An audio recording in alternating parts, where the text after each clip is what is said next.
Hello আমার sweet cute বন্ধুরা, কেমন আছো তোমরা?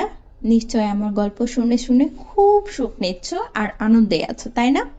তোমাদের আনন্দ দিতেই তো আমি নিয়মিত তোমাদের জন্য নতুন নতুন গল্প নিয়ে হাজির হয়ে যাই।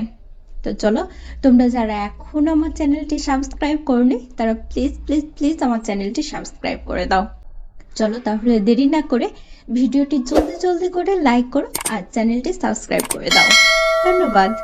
আমি সোহিনী, ২৬ বছরের এক তরুণী, যার জীবন একেবারে সাধারণ ছিল।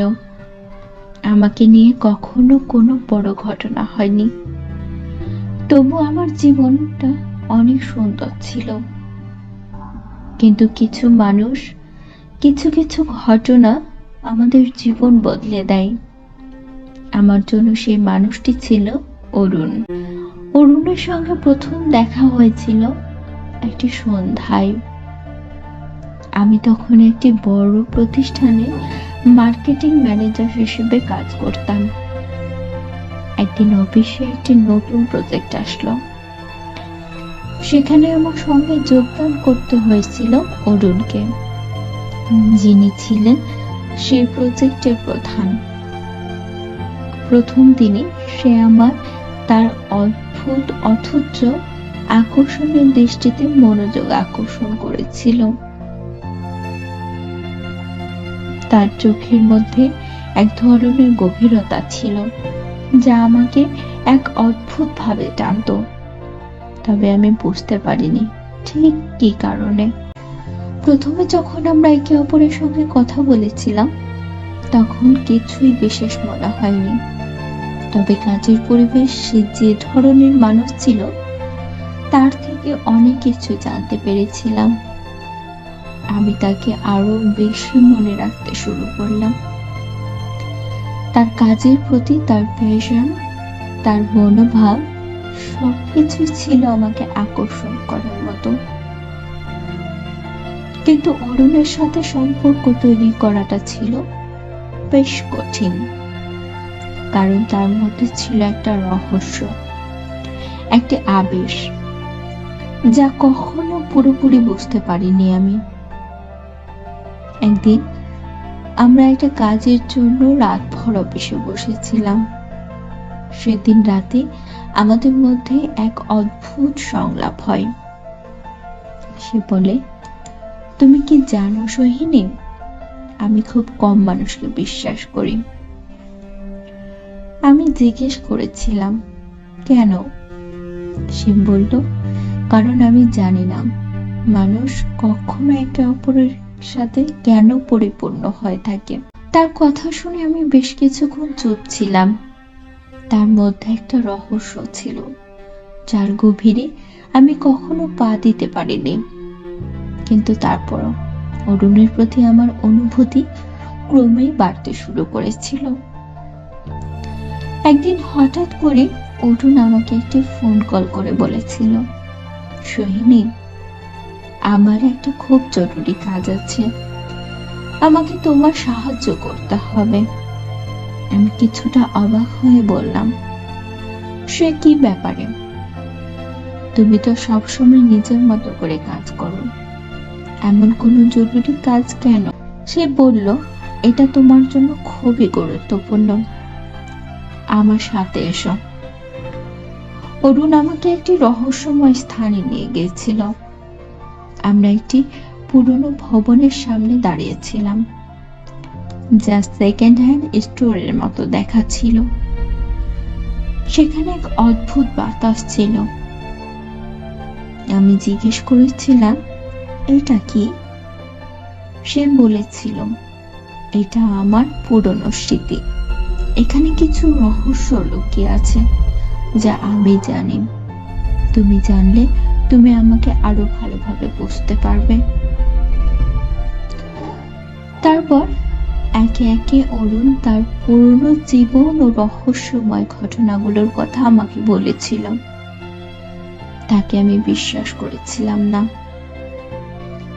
কিন্তু তার কথাগুলো যে খুব সত্যি ছিল তা অনুভব করতে পারছিলাম।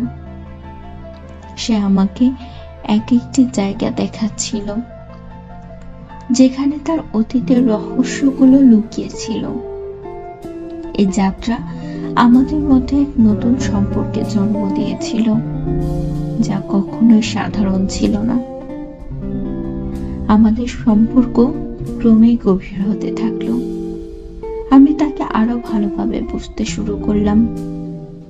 তার মধ্যে এমন কিছু ছিল যা আমাকে প্রতিনিয়তই টানতো। তবে তার জীবনযাত্রা কখনোই সহজ ছিল না। তার মাঝে এমন কিছু ছিল যা আমি মোটেও জানতাম না। এক রাতে সে আমাকে বলছিল, সোহিনী, আমি তোমাকে সবকিছু বলবো, কিন্তু তুমি কি আমাকে বিশ্বাস করবে? আমি সজাগ হয়ে বলেছিলাম, আমি তোমাকে পুরোপুরি বিশ্বাস করি অরুণ, তবে তুমি কেন এত কিছু বলছো আমাকে? সে বলল, কারণ আমি জানি তুমি আমার জীবনের অঙ্গ হয়ে উঠেছ। তারপর একদিন যখন আমি আর তরুণ একসাথে বসেছিলাম, তখন সে আমার কাছে এক মারাত্মক সত্যি প্রকাশ করেছিল। সে বলল, আমি তোমার প্রতি শুধু ভালোবাসা নয়, একটি ভয় অনুভব করি। আমি জিজ্ঞেস করলাম, কেন? সে বলল, কারণ আমি জানি না আমাদের সম্পর্ক শেষ হবে কখন। এই কথাগুলো আমার মনের গভীরে রেখাপাত করছিল। আমি বুঝতে পারছিলাম যে আমাদের মধ্যে এমন কিছু গভীর রহস্যময় সম্পর্ক তৈরি হচ্ছে, যা কখনোই সম্পূর্ণভাবে বুঝে ওঠা সম্ভব নয়। অরুণের রহস্যময় জীবন এবং আমাদের সম্পর্কের মধ্যে এক নতুন প্রেক্ষাপট তৈরি হচ্ছিল। আমরা একে অপরকে ভালোবাসতে থাকলেও আমাদের মধ্যে এক ধরনের উদ্বেগও ছিল। এক রাতে হঠাৎ এক অদ্ভুত ঘটনা ঘটল। অরুণ নিখোঁজ হয়ে গেল। আমি তখন জানতে পারলাম অরুণ অদৃশ্য হয়ে গেল। আমার মনে ভয় এবং উদ্বেগের ঝড় উঠেছিল। কিন্তু কি ঘটছে? সে কোথায় গেছে? কেন সে আমার সাথে কোনো যোগাযোগ রাখছে না? এইসব প্রশ্নে আমার মন ভরে গিয়েছিল। আমি নিজে অনুসন্ধান শুরু করলাম। অনেকদিন পর আমি একটি গুরুত্বপূর্ণ তথ্য পেয়ে গেলাম। তরুণের জীবনের মধ্যে এমন কিছু ঘটনা ছিল যা তার অতীতের এক অন্ধকার দিককে সামনে আনে। এটাই ছিল আমাদের গল্পের এক গুরুত্বপূর্ণ মোড়, যেখানে প্রেম, রহস্য এবং থ্রিল একসঙ্গে মিশে গিয়েছিল।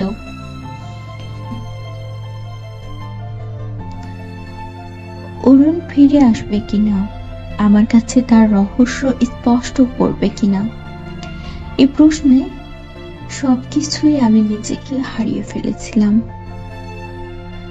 একদিন অরুণ ফিরল, কিন্তু সে যে পরিমাণ বিপদের মধ্যে ছিল তা আমি কখনোই কল্পনা করিনি। সে আমাকে বলেছিল, সোহিনী, আমি তোমাকে কোনোদিনও ঝুঁকির মধ্যে ফেলতে চাইনি, তবে আমাকে কিছু করতে হবে। তুমি কি আমার পাশে থাকবে? আমি তখন কোন রকম দ্বিধা না করে বললাম, হ্যাঁ অরুণ, আমি তোমার পাশেই থাকবো। যেখানেই তুমি যাবে আমি তোমার সাথে সাথে থাকবো। এভাবেই আমাদের সম্পর্ক আরো গভীর হতে থাকে। প্রেম, রহস্য এবং রোমাঞ্চ